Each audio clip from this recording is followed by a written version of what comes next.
samaritano. Ahora quisiera darle la bienvenida a un buen amigo, al expositor José Antonio Rosas Amor. Es cientista político, magíster en gestión y políticas públicas de la Universidad de Chile. Fue miembro de la Comisión Justicia y Paz de la Conferencia Episcopal de Chile del año 2013 al 2016. También ha sido vicerrector de la Universidad Miguel de Cervantes en Chile. Originalmente es de México, donde fue regidor y catedrático, universitario, y en la actualidad dirige la Academia de Líderes Católicos de América Latina, de la cual es fundador, y es asesor de la Escuela Social del CELAM. José Antonio nos va a hablar acerca de los aportes de la encíclica Fratelli Tutti a nuestro mundo actual. José Antonio, muchísimas gracias por tu participación, por acompañarnos. Bienvenido y te cedo la palabra. Muchísimas gracias, padre. Buenas noches, un saludo desde Santiago de Chile. Monseñor José Manuel Garita Herrera, presidente de la Conferencia Episcopal de Costa Rica. Monseñor Mario Quirós Quirós, gran canciller de la Universidad Católica de Costa Rica. Don Fernando Sánchez Campos, rector magnífico de la Universidad Católica de Costa Rica. Señores obispos, amigos de Costa Rica, un saludo también hasta El Salvador, Perú y México, que ya he visto que nos han saludado tanto los que están siguiendo por redes sociales como los que están participando en este Zoom.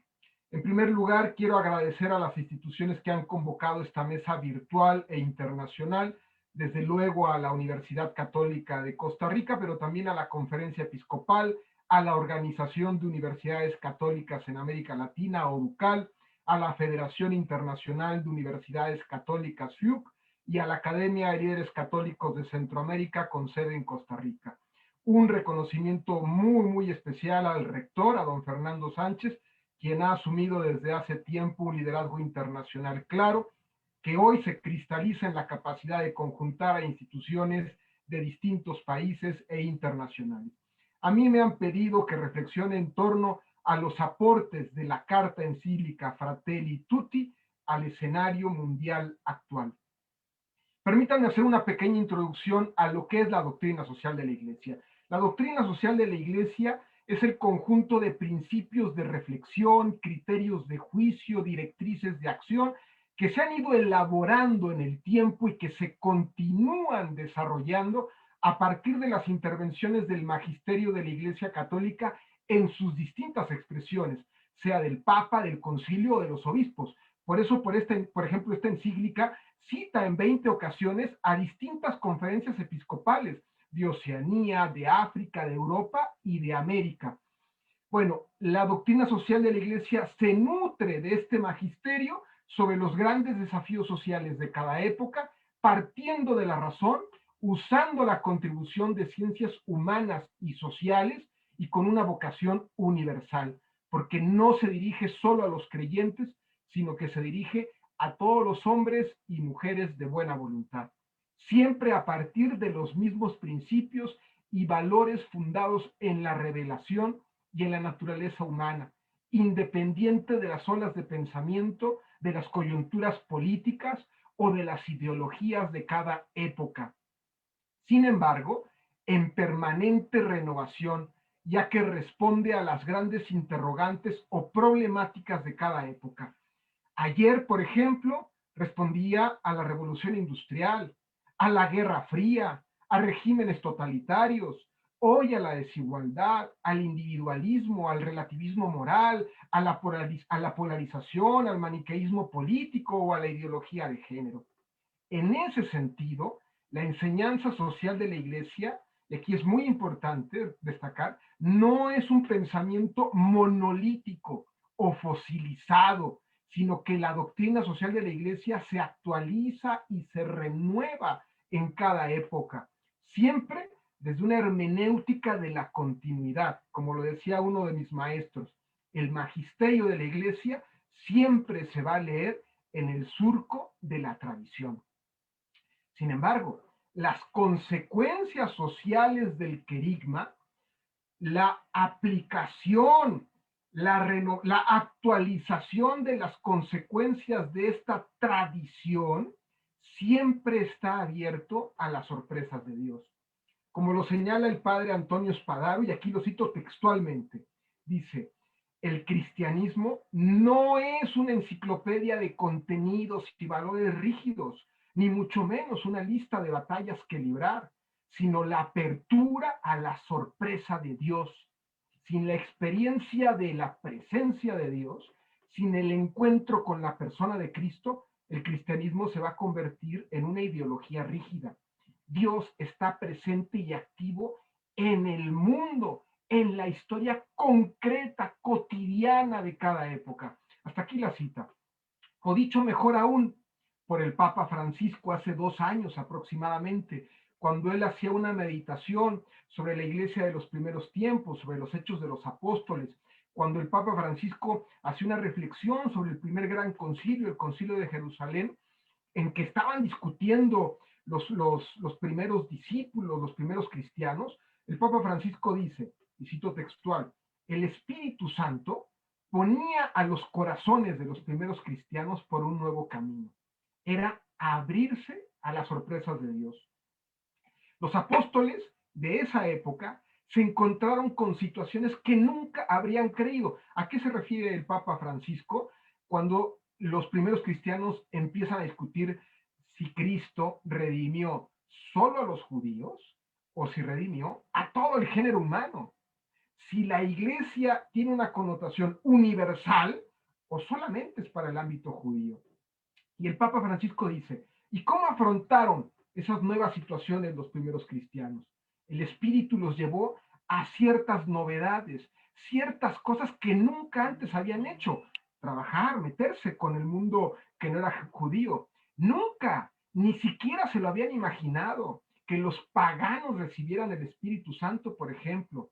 Y sin embargo, Pedro y los primeros cristianos convocan a una gran reunión en Jerusalén, donde cada uno pudiera contar la propia experiencia de cómo el Espíritu Santo descendía también sobre los paganos. Y al final se ponen de acuerdo. Pero antes hay una cosa muy bella, dice el Papa Francisco, que ocurre. Toda la asamblea cayó, se silenció para escuchar a Bernabé y a Pablo. Escuchar, no tener miedo de escuchar. Cuando uno tiene miedo de escuchar, no lleva al Espíritu en su corazón. Escuchar, escuchar con humildad, decía el Papa. Bueno, a partir de esto, quiero ahora recordar algunas enseñanzas de la Iglesia en anteriores coyunturas de la historia, un poco para ver cómo en el pasado documentos del magisterio social de la Iglesia han respondido al contexto histórico. En primer lugar, recordemos la primera gran encíclica social. ¿En qué contexto surgió la Rerum Novarum, o la encíclica llamada Acerca de las Cosas Nuevas? Dicha encíclica surge en el contexto de las consecuencias de la Revolución Industrial. La Revolución Industrial implicó el cambio de la forma de producción, el cambio del trabajo en torno al campo, al surgimiento de las fábricas, de la producción en masa, de la producción en serie. Y entonces las ciudades se constituyen alrededor de estas grandes fábricas, donde los trabajadores incluso se van a vivir para esta nueva producción en serie. Hay una gran emigración del campo a las ciudades. Y empiezan a surgir lo que después le vamos a llamar cinturones de miseria alrededor de las fábricas, gente que migra, que no consigue trabajo y entonces que vive en las periferias en condiciones de una gran pobreza que es muy distinta a la pobreza del campo, la pobreza urbana, la pobreza industrial. Y cuando surgen las fábricas, que era algo nuevo, la revolución industrial fue una novedad, surgen los trabajadores y surgen condiciones profundamente injustas en las condiciones de los trabajadores. Porque había una gran desigualdad entre quienes eran dueños de las fábricas con los trabajadores. Y como no había leyes sociales, ¿quién era quien exponía las condiciones a los trabajadores? los dueños de las fábricas. Entonces vemos situaciones como mujeres que trabajaban embarazadas, niños que trabajaban a los 10 años, trabajadores que trabajaban jornadas de 14, 16 horas, incluso trabajadores que dormían en las mismas fábricas. Ustedes recordarán, esto ocurre en todos los países, las famosas fábricas de camas calientes. Es decir, la fábrica tenía camas integradas donde dormían los trabajadores que se levantaban para trabajar y cuando estos se levantaban, los del turno anterior se dormían en las camas que acababan de dejar de ser usadas por los trabajadores del nuevo turno. En ese contexto, el Papa León XIII publica el 15 de mayo de 1891 su carta encíclica que da respuesta a los nuevos problemas. Una encíclica que va a consagrar los derechos de los trabajadores muchísimo antes que los propios movimientos comunistas o socialistas. Una encíclica que va a prohibir el trabajo infantil, que va a promover una reglamentación del trabajo, que va a promover derechos sociales, que al mismo tiempo va a señalar que no es ni la lucha de clases ni el odio entre clases la llave o la clave para esta nueva realidad, sino la colaboración entre empresarios y trabajadores. Esa misma encíclica va a provocar una crítica de los sectores más conservadores. Y como ustedes sabrán, y ocurrió en Costa Rica y ocurrió en varios países, en muchos ambientes cristianos, se resistieron a difundir esta encíclica. Quiero recordar ahora un segundo ejemplo, el pontificado de Aquil Ratti, el Papa Pío XI, que va de 1922 a 1939. Estamos justamente en el interludio de las dos grandes guerras, la Primera Guerra Mundial, que finaliza en el 18, y la Segunda, que inicia en el 39. Este es el pontificado al que le toca además la Gran Depresión de 1929. En este contexto, Pío XI publica, entre otras encíclicas, tres grandes encíclicas a condenar las tres grandes ideologías de la época, el nazismo, el comunismo y el fascismo. Las encíclicas son la Divini Redemptoris, la Non Abbiamo Bisogno y la Mit Brennendet Sorge. En este pontificado ocurre un episodio que me parece muy relevante hoy recordar, que es el episodio conocido el asunto de la Acción Francesa. La Acción Francesa era un movimiento creado a fines del siglo XIX en Francia que supo captar a cientos de miles de franceses que no terminaban de aceptar una república liberal que se consolidaba de modo irreversible. Su programa, el de la Acción Francesa, consistía en restablecer una monarquía tradicional, católica, antidemocrática y antiparlamentaria. Sus enemigos declarados eran a los que tenía por responsables de la decadencia moral de Francia, los judíos y los masones. El gran ideólogo era Charles Maurras, que al mismo tiempo que defendía la civilización occidental cristiana y la cristiandad, profesaba ostensiblemente un agnosticismo notorio. Sus escritos atribuían una primacía a lo político por encima del acontecimiento cristiano, por decirlo con lenguaje de nuestra época. Defendía los valores cristianos, pero sacando a Cristo. Y aquí es muy importante. No es lo mismo defender valores cristianos que el acontecimiento cristiano, que es un encuentro y una relación personal con Dios. Muchos católicos de esa época fueron seducidos por el nacionalismo integral, pero que ignoraba la invocación de la fe y que sus valores eran una mera estrategia para lograr su auténtico objetivo, el poder político. En esta situación, el Papa Pío X condena públicamente el movimiento. La condena a la Acción Francesa tuvo muchos efectos colaterales. Tal vez el más dramático repercute en el cardenal y teólogo Louis Villot, francés, cuya obra y pensamiento van a influir después en un joven seminarista llamado Marcel Lefebvre, seguramente lo ubicarán, en desacuerdo con la decisión tomada por el Papa Pío X, que condena la Acción Francesa y que condena el movimiento de Maurras. Villot, el cardenal Villot, va a ver al Papa Pío XI y en su mismo despacho renuncia a ser cardenal. Bueno, en estos dos episodios podemos ver cómo el magisterio social de la Iglesia ha jugado un papel fundamental en las coyunturas de la historia. Su palabra ha sido, por un lado, una respuesta a la realidad que le interpela y por otra, una renovación y actualización a las consecuencias sociales del Evangelio acorde a la época que vive. Y siempre sufriendo la crítica por algunos sectores, inclusive algunos que se autonombran defensores de los valores Y ahora cristianos, sí es algo como Lisandra. pero que en realidad han fosilizado su fe, o peor aún, la han ideologizado, confundiendo la fe, que es una relación personal y viva con Jesús, confundiéndola con una ideología o una serie de valores e incluso principios políticos. En este contexto, quiero hablar de la Fratelli Tutti. ¿En qué contexto se publica la Fratelli Tutti? Tal vez muchos no somos capaces de reconocer el momento dramático que estamos viviendo. Algunos intelectuales han dicho que la Fratelli Tutti es la nueva Pacem in Terris, aludiendo al escenario tan dramático al que responde. En lo personal, yo creo que se parece más al escenario del pontificado del Papa XI, el Papa Pío XI. Veamos algunas de las señales preocupantes en que se contextualiza esta encíclica. Primera, un mundo que está cruzando una crisis sanitaria mundial, es decir, una pandemia que ha dejado ya a cientos de miles de muertos, millones de enfermos y que generará la crisis económica y social más grave en los últimos 100 años. Las proyecciones de desempleo son dramáticas. Y en este contexto, el sentimiento generalizado en todos lados. Nosotros en la Academia Latinoamericana Líderes Católicos hemos hecho una serie de actividades virtuales, alrededor de 10,000 participantes. En varios de ellos hemos hecho una encuesta. ¿Cómo te has sentido en los últimos 12 meses? Y la respuesta es que el sentimiento generalizado que más siente la gente es miedo. Miedo a la incertidumbre, miedo a la enfermedad, miedo a la muerte, miedo al desempleo, miedo. Y cuando el miedo es el sentimiento más fuerte, muchas veces nos lleva a actitudes y acciones irracionales.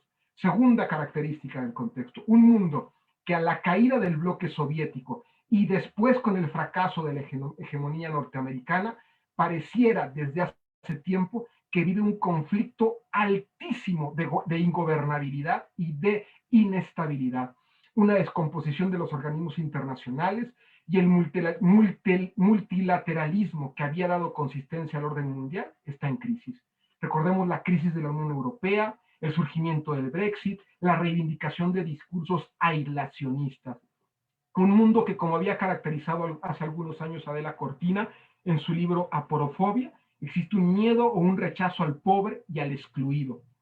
Tercero, una América Latina que desde hace varios años diversos estudios de opinión, como el Latinobarómetro, señalaban el poco aprecio que teníamos los latinoamericanos a vivir en democracia, la disposición inclusive de transitar a regímenes autoritarios, una crisis profunda de instituciones políticas, una corrupción escandalosa en los mismos países.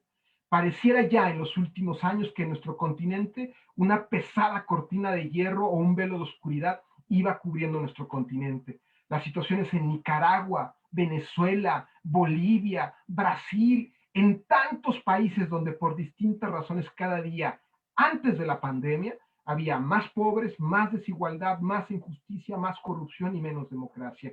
Con esto quiero llegar a la idea final. En este contexto del mundo que vivimos, es un mundo donde han vuelto las teorías de conspiración mundial. Teorías de conspiración mundial que hace 100 años proliferaron. Entre ellos, los que reivindicaban era la acción francesa. Hay una conspiración mundial, decían ellos, de judíos y masones que quieren destruir a la iglesia y que están detrás del comunismo. Esas teorías de conspiración mundial llevaron a católicos con falta de formación a abrazar a ideologías igual de perversas como el comunismo de esa época, a ideologías perversas como el nacionalsocialismo y el nazismo. Hoy estamos viendo reflotar estas teorías de conspiración mundial bajo el nombre del Nuevo Orden Mundial, George Soros, el libro negro de la nueva izquierda de Agustín Laje, y no porque efectivamente en el mundo que vivimos haya organismos, organizaciones, personajes que tienen una agenda ideológica para promover determinados valores. Eso es real.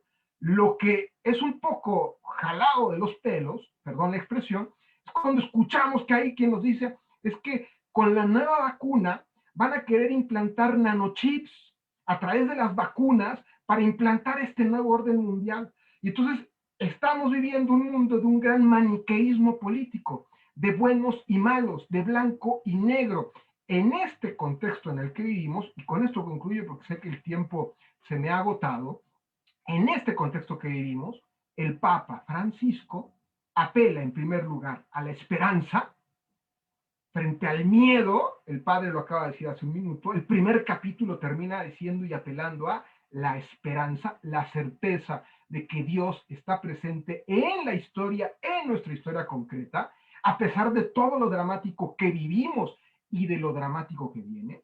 En segundo lugar, propone una vez más, porque desde el inicio su pontificado lo ha propuesto, la cultura del encuentro, pero ahora como paradigma de relación política. Los políticos los apela a ser constructores de puentes.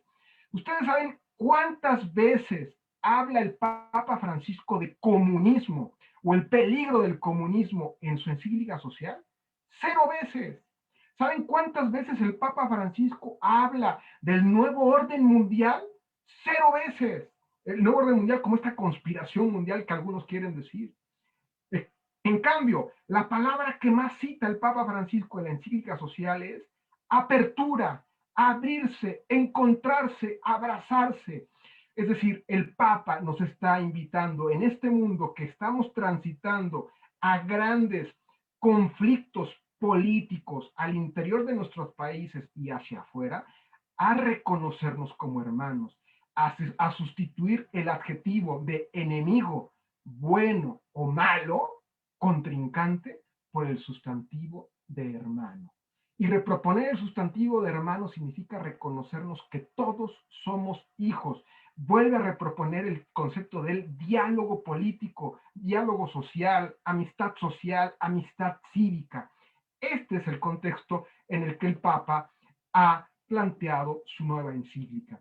En el pasado, hombres como Luigi Sturzo o Emanuel von Ketteler acogieron las enseñanzas de León XIII en Rerum Novarum. Hombres como Jacques Maritain se dejó educar por el Papa Pío XI y se salió de la acción francesa, y después Jacques Maritain fue el gran intelectual laico de la Iglesia y el gran laico protagonista del Concilio Vaticano II. Hombres como Giorgio Lapira se dejaron educar y corregir por papas como Juan XXIII con la Pacem in Terris, y fueron grandes promotores para desactivar la Guerra Fría.